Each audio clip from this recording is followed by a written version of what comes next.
I uploaded my first kids printable listing on Etsy, and I did what every beginner does. I kept checking my dashboard again and again. Maybe there was a view, maybe someone liked it, maybe there was a favorite, maybe I got my first sale. But the reality was nothing really happened. And to be very honest with you, it was kind of disappointing because when you put something out there in the world to see, you want someone to see it and appreciate it, and you were hoping for your first sale. Maybe magically it's just there, but nothing really happened. Hi, I'm Rupika, and I will be documenting the next 6 weeks to see if I can build a kids printable shop from scratch on Etsy. No fake results, no shortcuts, and just the real process and see what really happens.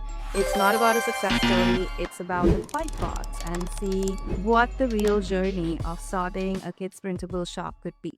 So first, I'm going to open my Etsy dashboard and check the listing. And honestly, seeing zero sales is not the best feeling, but we're only going to go up from here. This is not failure, it's just data. Okay, so I'm going to start with the title. I want to be clear enough if a parent sees it, they instantly understand what it is. Maybe the title could be Kids Coloring Pages Printable, or Animal Coloring Books for Kids, Toddler Activity Sheets, and preschool coloring pages. Nothing confusing, nothing fancy, just to the point. Just something clear and searchable. That's what I'm going to strive for. Now I'll update the description as well, because if someone clicks on the listing, I don't want them to feel confused, correct? I'll explain what's included, how they can get the file, and that it is a digital download for them to directly print it at home. Okay, now let's check the tags. This part feels a little boring, but I feel like it matters a lot because that's what people are searching for. And we want to have the right keywords so that people find us. If we don't have the right keywords, people will never find the product that they're looking for and what I'm offering, correct? So I'm adding tags related to coloring kids pages. Let's say animal coloring pages, printable activities, toddler worksheets, preschool activities, and a few more keywords that parents might actually search for. So Etsy gives us 13 keywords to put it on. So I want to be very mindful and put them wisely instead of using any random words, because that will drive traffic towards our listing. I don't know if they're perfect yet, but at least I'm learning, and that's really just the process of it.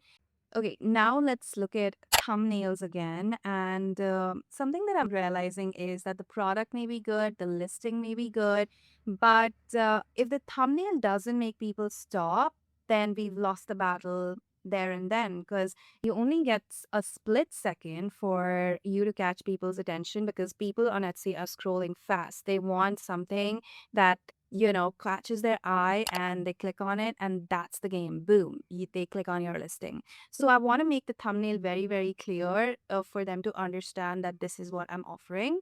It should be cleaner, more readable, and easier to understand when it's small, because the thumbnail when they're scrolling is going to be tiny. So you want to be very strategic about what the thumbnail should look like.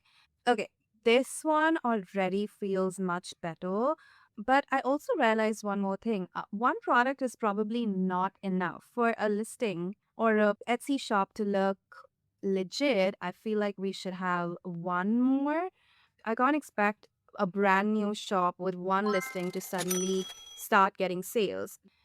This week, I'm going to aim to create and put more products on the listing. Not too many, but enough to make the shop look active. I want to have at least 5 listings for it to look more legit.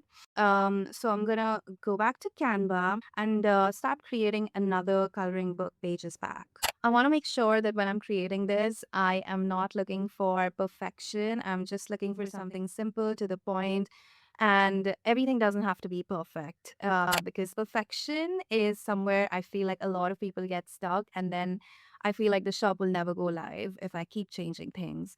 So we're going to keep it simple and not get stuck. Because I keep thinking maybe the design is not enough, maybe the thumbnail is not clear, maybe the title is not clear, maybe I should change everything again. I cannot keep doing that and be in that circle.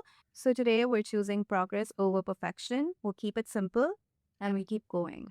First, I'll finish all the coloring pages in the same style, and then I'll quickly check the layout so everything looks clean and easy for kids to use. And before I upload it on Etsy, I also need a thumbnail for the listings. So I'm creating a simple cover image on Canva with the product name and a few previews, because this is what people will see first when they find the product. Okay, let's get this. Okay, now the second product is ready. And honestly, it already feels a little easier to do, not because I know everything, but I feel like because this is not me starting from scratch. This is not me starting from zero. So we're learning day by day, we're becoming faster, and things are seeming less intimidating. Now I'll upload the file, write the title, write the description, add the tags, and publish it. And boom, done. Amazing. The second product is live. This already feels like a small win, but I feel like I'm going to create 3 or 4 more products for the shop to look active and legit. So this week, I'm going to create those, and I feel like I'll have more confidence in this listing to do better than before. I'm not going to show the full process of making every single product because the process is literally the same for most, but I'll create it in the same style so there's cohesiveness, and prepare the thumbnails, write the titles and descriptions, and upload everything this week. That's the motive that we have for this week. My goal right now is to build a small base for the shop, not too huge, not perfect, just simple, just enough listings so the shop doesn't look empty. Now, I do want to try one more thing. I realize that I can't expect Etsy to magically bring me traffic and bring more people to the listing. So I need to show the product somewhere. I feel like I should be creating a short video with like a preview of the coloring pages and how they look like. Nothing complicated, just a small preview of how everything looks like, and maybe, post it on Instagram or Pinterest and see how that goes. Maybe, that brings a bit of traffic to our Etsy listing. That's always helpful. Maybe it works, maybe it doesn't. We are on a trial and error process over here, and we will see what we learn. So that's week 2 of my Etsy printable shop journey.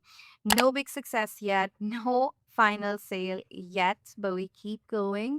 The shop is slowly turning to look more real, more legit. This week, I improved my first listing, created more products, worked on my thumbnails, and I started building a small base for the shop. I feel like these are tiny wins that make me have more confidence in the listing.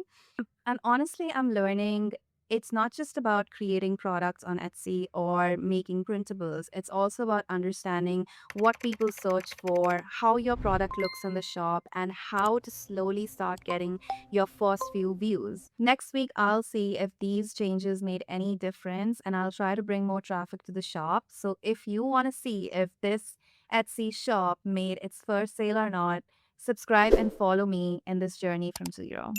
Bye, toodles. Until next time.